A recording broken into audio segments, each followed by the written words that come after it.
Que el Señor le bendiga grandemente. Continuamos con nuestro estudio Conociendo a Jesús. Seguimos con las sanidades hechas por el Señor. Voy a utilizar el texto de Mateo 8, desde el versículo 5 hasta el 13. El texto paralelo está en Lucas, los primeros 10 versículos, y la Biblia que voy a utilizar es la Nueva Versión Internacional. Vamos a ver cuando Jesús sana al siervo de un centurión. La siguiente sanidad que se analizará es la de un extranjero que le pidió a Jesús que sanara a un sirviente. Para complicar el asunto, el extranjero era un centurión del ejército romano, quienes tenían sometidos al pueblo de Israel, y esta persona se atreve a pedirle a Jesús que sane a su siervo. La historia es un poco polémica debido a que las narraciones de Mateo y Lucas tienen ciertas diferencias. Esto obedece al testimonio normal cuando se narra un mismo hecho. Los expertos de esta época que se dedican a la investigación y analizan los testimonios narrados esperan que exista ciertas diferencias. De lo contrario, los testigos no son confiables, según sus afirmaciones. Y cuando esto se da en la Escritura, cuando esto ocurre en la Biblia, es importante determinar la enseñanza central de lo que cada autor desea presentar. Me centraré para este caso utilizando la narración de Mateo. Mateo 8, comienzo a leer a partir del versículo 5. Al entrar Jesús en Capernaum, se le acercó un centurión pidiendo ayuda. Señor, mi siervo está postrado en casa con parálisis y sufre terriblemente. Iré a sanarlo, respondió Jesús. Señor, no merezco que entres bajo mi techo, pero basta con que digas una sola palabra y mi siervo quedará sano. Porque yo mismo soy un hombre sujeto a órdenes superiores, y además tengo soldados bajo mi autoridad. Le digo a uno ve, y va, al otro ven, y viene. Le digo a mi siervo haz esto, y lo hace. Al oír esto, Jesús se asombró y dijo a quienes lo seguían, les aseguro que no he encontrado en Israel a nadie que tenga tanta fe. Les digo que muchos vendrán del oriente y del occidente y participarán en el banquete con Abraham, Isaac y Jacob en el reino de los cielos. Pero a los súbditos del reino se les echará afuera, a la oscuridad, donde habrá llanto y rechinar de dientes. Luego Jesús le dijo al centurión, ve, todo se hará tal como creíste. Y en esa misma hora aquel siervo quedó sano. Podemos imaginar la escena, viendo a Jesús entrando en la ciudad de Capernaum y de forma sorpresiva se acerca un centurión, lo que pudo causar cierta actitud defensiva entre los discípulos del Señor. Pero luego notan que el centurión busca a Jesús para pedirle ayuda. Luego se enteran que la ayuda requerida por el centurión no era para él, sino para un sirviente suyo, para un esclavo del centurión. Parece ser que este hombre era una persona noble, es decir, un hombre leal, legal, fiel. Más que contar con un sirviente, para el centurión, el enfermo era un amigo.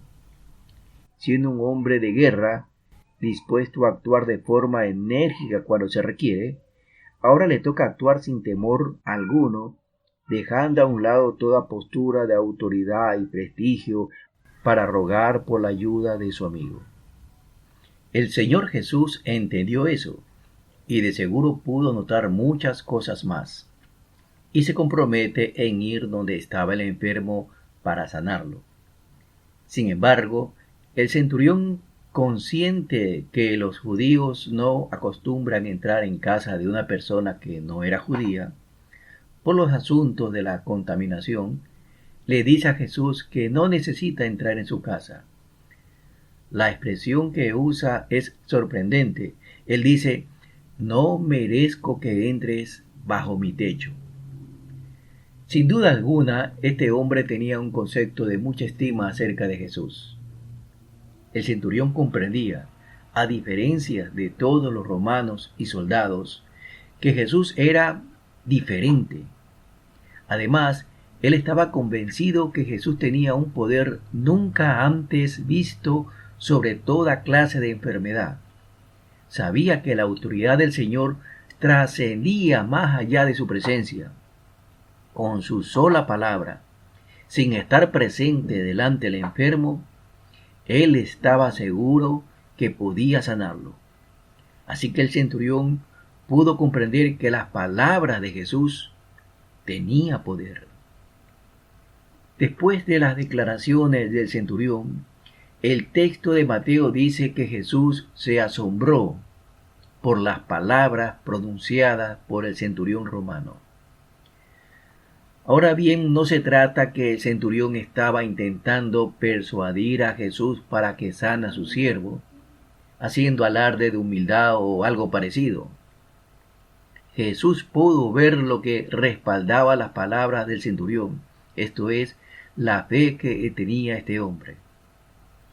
Una fe que esperaba del pueblo de Dios, pero no lo había encontrado en ningún israelita, sino en este extranjero.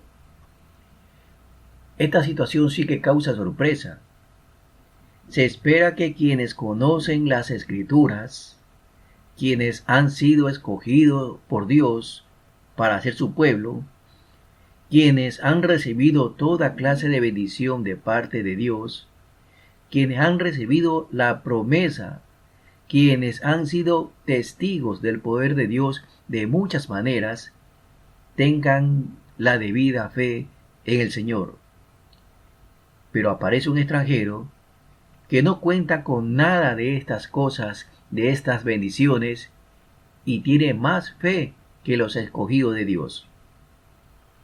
Definitivamente esto causa mucho asombro, porque ni los sacerdotes, ni los escribas, ni los fariseos, ni los discípulos del Señor tenían tanta fe, usando las palabras de Jesús. Ninguno de ellos tenían tanta fe como la de este hombre, que sin ser cristiano, ni discípulo, ni judío, aunque respetaba el judaísmo. Luego de esto, Jesús aprovecha la situación para presentar una revelación en dos partes. La primera de ellas es que habrá un banquete en el reino de Dios. En ese banquete estarán presentes Abraham, Isaac y Jacob, y muchas personas que no son judías. Jesús estaba declarando que el reino de Dios no solo se limita a sus escogidos, me refiero al pueblo de Israel, sino también para todas las personas de todos los confines del mundo. El centurión no solo recibió el milagro que esperaba, también fue invitado al banquete del reino de Dios por tener fe en Jesús. La segunda parte de la revelación de Jesús consiste en que no todos estarán en el banquete, y quienes no estén presentes para disfrutarlo estarán afuera para sufrir. La expresión que usa del llanto y rechinar de dientes implica sufrimiento, lamento y dolor. ¿Por qué estarán afuera? Por no contar con lo que sí tenía el centurión, es decir, la debida fe en Jesús.